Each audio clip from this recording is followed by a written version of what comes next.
What up, Buffs Nation? Hey, let's talk recruiting. So I had to pull up my guy, Philip Dukes, from over there at On3, host of the 5-Star Flex.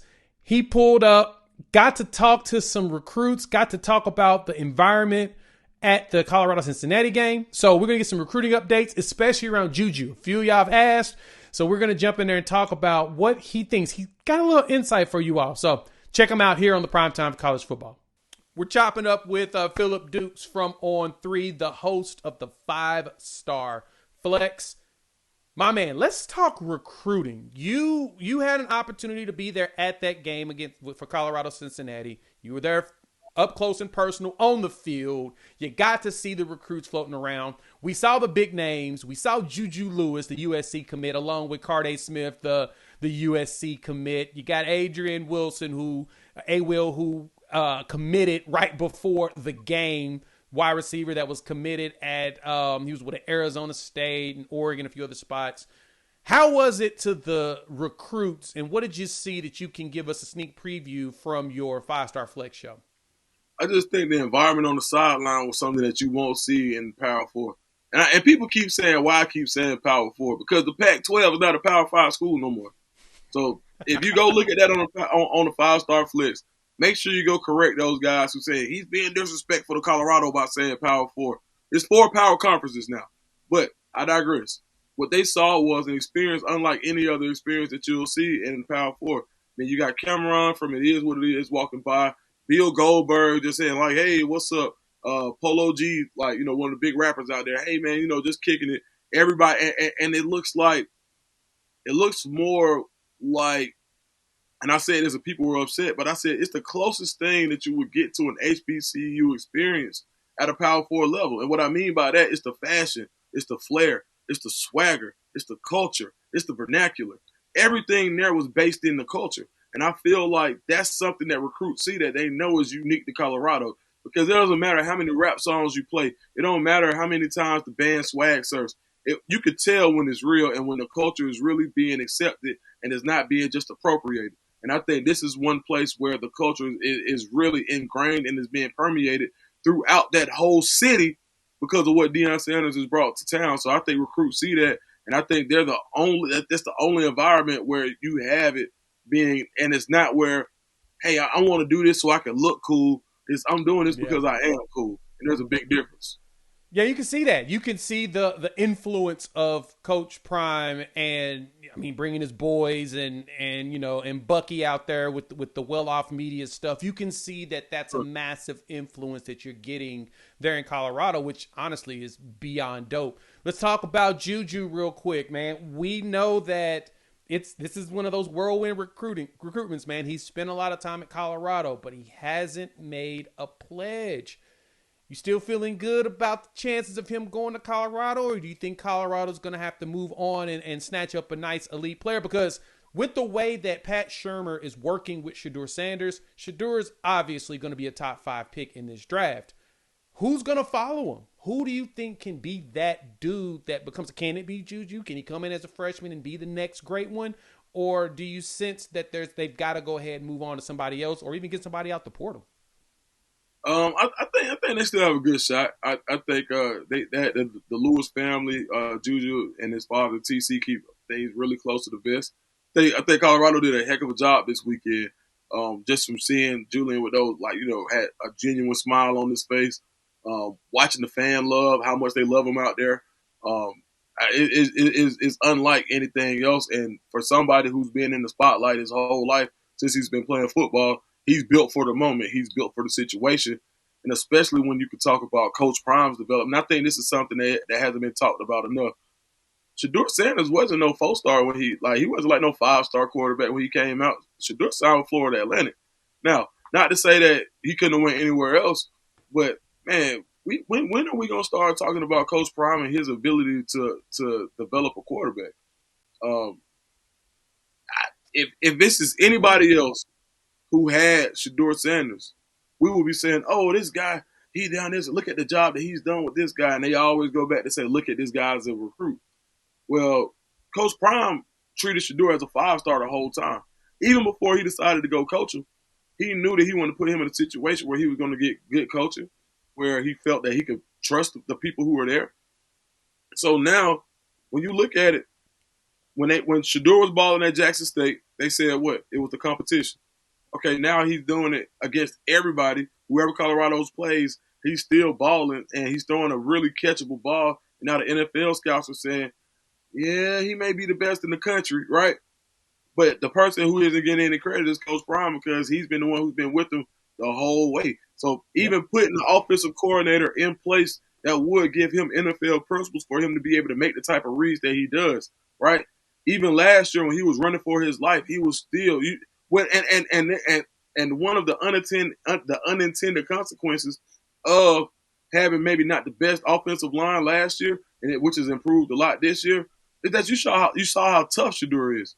I talked to a guy, NFL scout yesterday, and they were just saying one thing about Shedeur is that people aren't talking about enough is his toughness.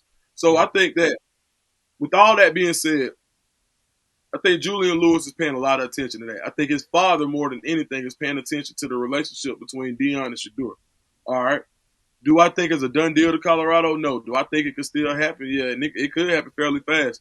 I just don't count out guys who are committed to other places. So I don't count USC out because he's committed there. Because if he wasn't committed to USC, he would flip. Until he flips to Colorado, I still got to say it's 50-50 with Indiana having an outside shot. But I think where Colorado made up a lot of ground with Julian Lewis that he may not have had before is right now, if Colorado play USC, Colorado may be favored. And I don't think anybody was thinking that before the season. Like, that's something that we haven't talked about. Like, depending on where they play, if Colorado plays USC, Colorado may be favored. Nobody was expecting, like, we're in the third quarter of the season, and Colorado is still a dark horse playoff candidate. Nobody was talking about that. That was something that if he would have made this decision in August, he would not have been able to have on the table as saying, well, I can go to the playoffs from here because they can do this. Well, USC is USC, and they have all these guys here, but what they're doing in Colorado is really working. And it's working for me, and it's working for Shedeur. And they may have the number one pick. So what separates Coach Riley from Coach Sanders if Caleb Williams went number one overall and then Shedeur goes? I could weigh those two. Now, Coach Riley may have a longer history as far as developing quarterbacks, but fair. That's at the offensive coordinator level, right? As a head coach, I mean, you got you got to train. What you had, Caleb, and correct me if I'm wrong, but I don't think it's that extensive where you have to take that moniker off of to really say that moniker hold that much weight when it comes to watching what Deion did with Shedeur. So I think that there are some other things that you have to consider that you saw this year that you probably didn't think about going into the year. Well, let's say Julian decides to go to USC or he decides to go to Indiana. Man, if you're a quarterback that needs a year or two, let's say Cam Ward over this year, the next Cam Ward, whoever jumps in that portal, and I'm the guy, man, what situation is more attractive to Colorado? Look at the cashier receivers. Even if you take Travis Hunter away, they still loaded, bro. And them guys, man, sometimes, man, Shedeur sometimes is saying, F it, man, I know he down there somewhere, and it ain't Travis Hunter. Man, Shedeur be like, hey, I'm finna put in there, go get it. And they're going to get it, bro. Like, Will Shepard is going to get it. Jonte West, going to get it. Jimmy Horn, going to get it. Draylon Miller, going to get it. Like, they balling, bro.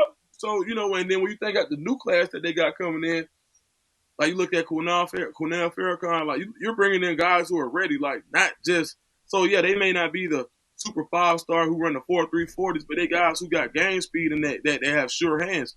So when you look at and what they're going to be able to do, I'm not worried about the quarterback situation. That's probably the least of my worries. If I'm Colorado, I know he's going to go get one. I mean, because he does stuff that makes sense. But I know I want to see him continue to build on the line on the defensive and the offensive side. Outside of that, he's going to be fine.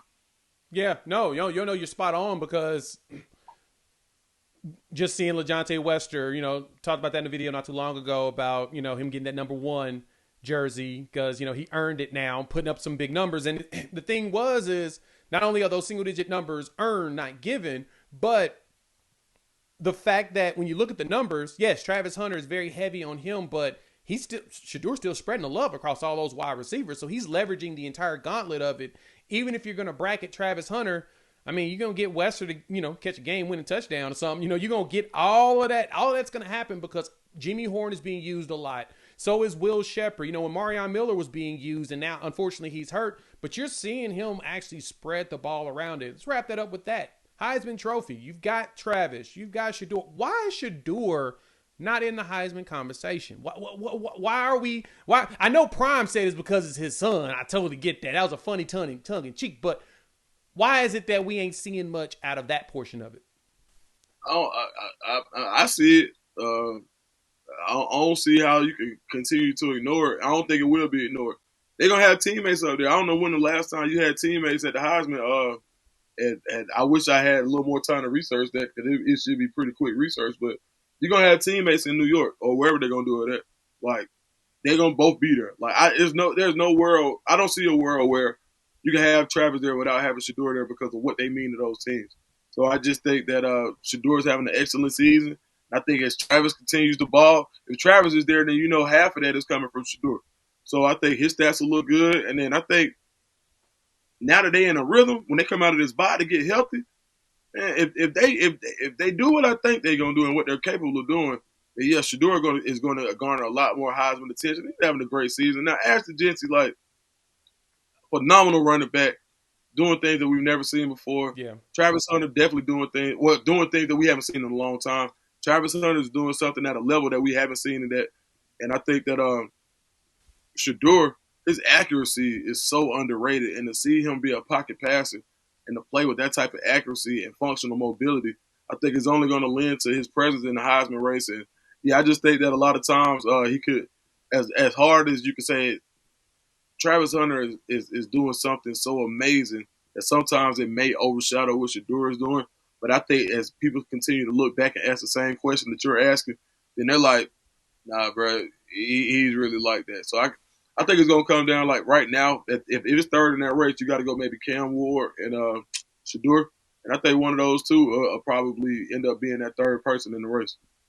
No, I can see that. I mean, the last time you've actually seen something like that was back in 2020 when Alabama had Devontae Smith, who won the Heisman, and then Mac Jones was there with them. But, I mean, it's not very common. I mean, you had that 19. I think it was Oklahoma that had D.D. Westbrook and Baker.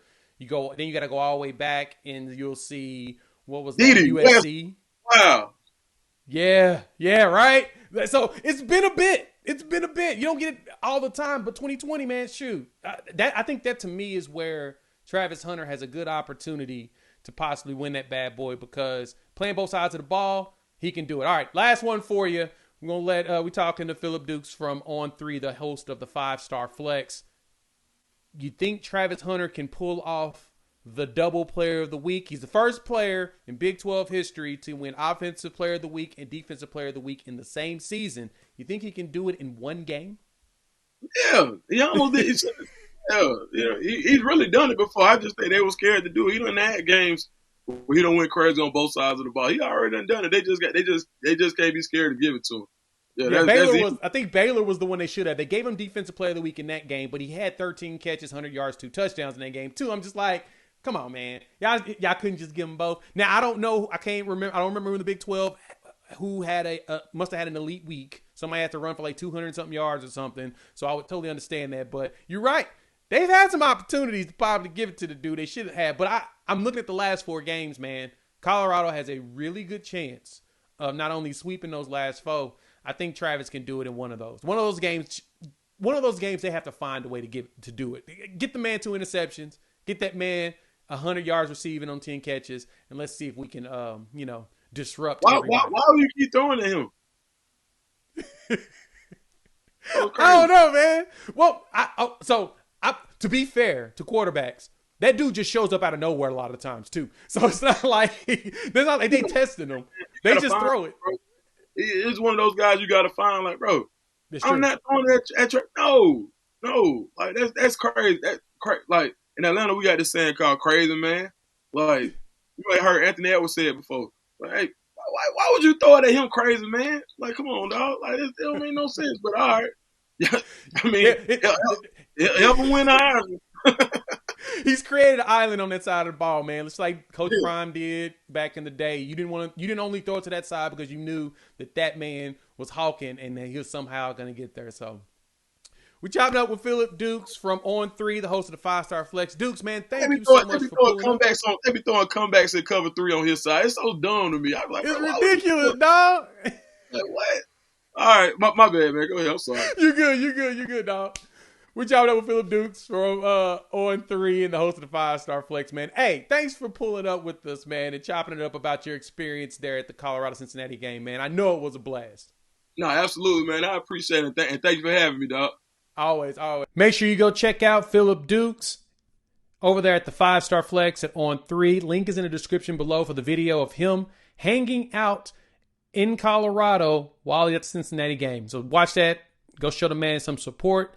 As well as check out the last video I have up here. And you can also subscribe to the channel. Hit that bell notification so you don't miss anything going forward. We'll chop it up soon.